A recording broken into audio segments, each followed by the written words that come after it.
Donald Trump isn't slowing down. He isn't walking anything back, and he isn't testing limits quietly anymore.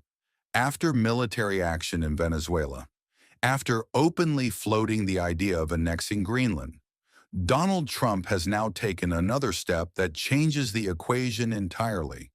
He has threatened military action against Mexico, and if that doesn't immediately set off alarm bells in Canada, it should. Because when a U.S. president starts openly threatening force against his neighbors, history tells us one thing very clearly. The list never stops with just one country. But Canada? Canada is ready. Now Trump is signaling he may send American troops onto Mexican soil. We've knocked out 97% of the drugs coming in by water, and we are going to start now hitting land with regard to the cartels. The cartels are running Mexico. Este plan de acción. Mexico has previously turned down Trump's offer of military intervention, but is concerned Trump will act on his own, like he did in Venezuela. And I think for Canada, that's also dangerous. Trump's threat toward Mexico isn't vague, and it isn't hypothetical. He has openly suggested sending U.S. troops onto Mexican territory under the justification of fighting cartels and narco-terrorism. Mexico has rejected this outright, but that rejection hasn't slowed Trump down, because we've already seen what happens when he decides consent isn't necessary. Venezuela proved that.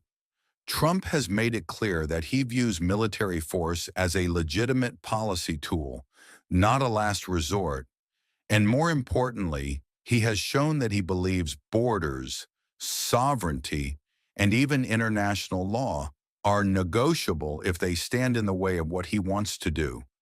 That's what makes this different. This isn't diplomatic pressure, this is coercion, and coercion doesn't stay contained. Canada is not a bystander in this story. From the beginning of Trump's latest political chapter, Canada and Mexico have been treated as a package.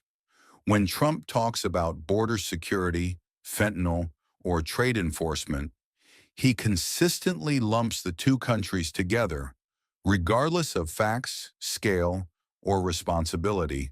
That framing matters, because it shows how Trump sees North America, not as three sovereign partners, but as one pressure zone where force, tariffs, and threats can be applied interchangeably. Canada has already heard this language before.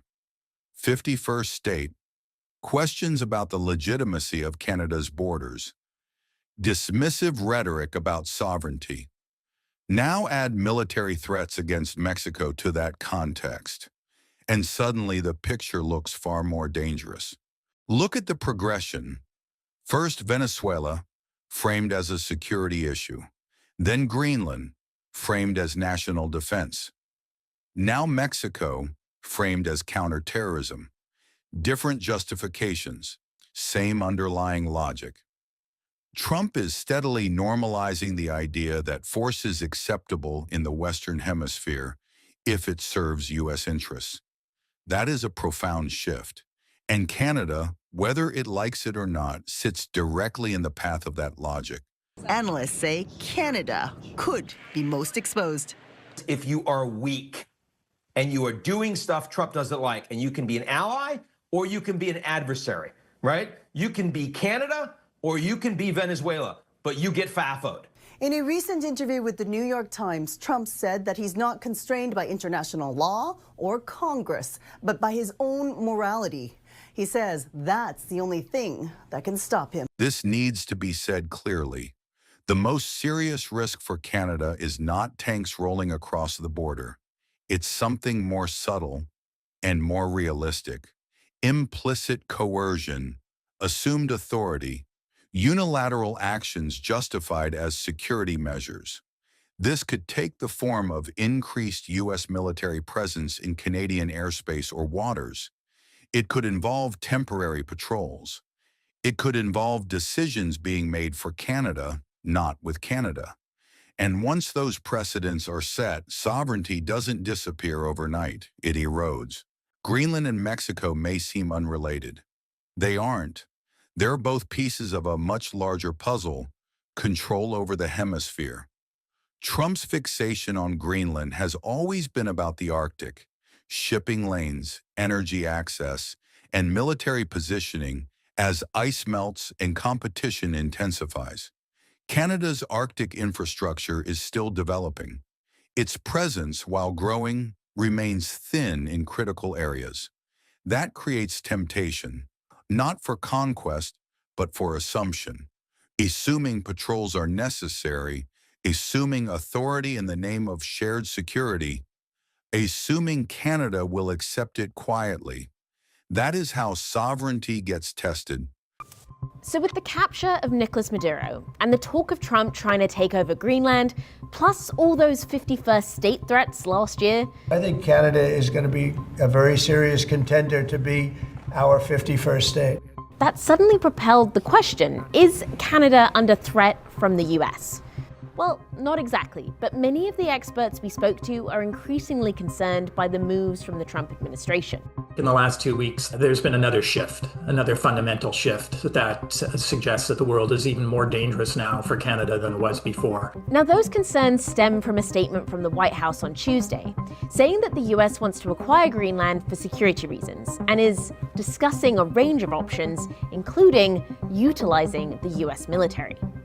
Thomas Homer Dixon, executive director at the Cascade Institute, says Canada should be prepared for possible military coercion from the United States. The Trump administration might try to use some kind of explicit or implicit military coercion against us, either in the Arctic or with respect to some of the boundaries, Canadian boundaries, which President Trump has already declared he doesn't think are legally valid.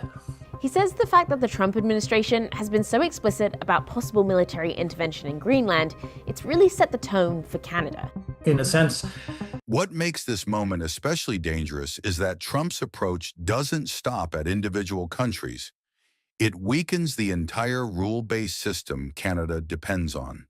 The idea that disputes are handled multilaterally, that force is constrained, that borders matter. Canada has been one of the strongest defenders of that system in the Western Hemisphere, which makes it both a stabilizer and a target. Here's where the story shifts. Canada is not frozen, Canada is not silent, and Canada is not waiting. Under Prime Minister Mark Carney, Canada has already begun insulating itself from precisely this kind of pressure. Europe has been mobilized. Global leaders have openly rejected annexation rhetoric. France has warned that threats against Canada would damage the world order itself. NATO allies are paying attention. Canada's Arctic commitments are being reinforced. This is not the Canada Trump faced years ago. Trump's strategy relies on isolation. Pressure works best when a country stands alone. Canada made sure that wouldn't happen. By building alliances early, by standing visibly with other threatened regions, and by anchoring itself in global norms, Canada changed the math. Any threat to Canada now would not be a bilateral issue. It would trigger global consequences, and Trump understands consequences, even when he pretends not to. Trump threatening Mexico should alarm Canada, not because war is imminent, but because it confirms that restraint is no longer assumed. But here is the reality Trump may be underestimating. Canada is backed, Canada is alert, and Canada is no longer alone. Any attempt to threaten Canada now would not project strength. It would expose recklessness, and it would be the biggest mistake Donald Trump could make. If you value clear, serious analysis of what's happening around Canada, without panic, without spin, make sure you subscribe to Canada Today. This channel exists to connect the dots others won't, especially when global events start to move fast and the stakes for Canada are real. And now I want to hear from you. After Trump's threats against Mexico, his actions in Venezuela, and his annexation talk around Greenland, do you think Canada is doing enough to prepare? Or should Ottawa be moving even faster? Let me know your thoughts in the comments. I read them all, and I'll see you in the next one.